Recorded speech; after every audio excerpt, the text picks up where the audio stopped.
নওশাদ সিদ্দিকীর দ্বিতীয় তৈরি করে আইনসভার মধ্যে পাঠাতে হবে। নওশাদ সিদ্দিকী এবং তারা মিলে এই লড়াই করে মানুষের অধিকারকে সুনিশ্চিত করবে, ধর্মীয় বিভাজনকে বন্ধ করবে। তাই আপনারা যে রাস্তা দেখিয়েছেন সেই রাস্তার দিকে আজকে অন্য বিধানসভার মানুষেরা চলছে। তাই ভাঙড়ের মানুষকে বলবো, আমাদের কাছে একটা বড় সুযোগ এসেছে রাজ্যের মানুষকে প্রমাণ দেওয়া যে ভাঙড় পথ দেখায়।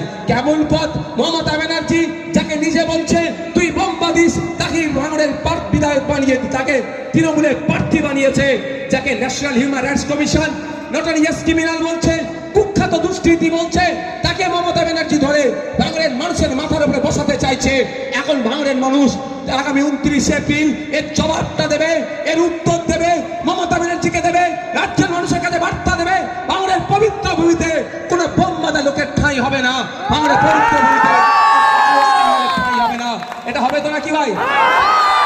উত্তর দেবেন মায়েরা, উত্তর দিতে হবে তো নাকি? আমি আপনাদের বলবো, ভাঙড়ে যদি চিরতরের জন্য বোমগুলি পিস্তল মারা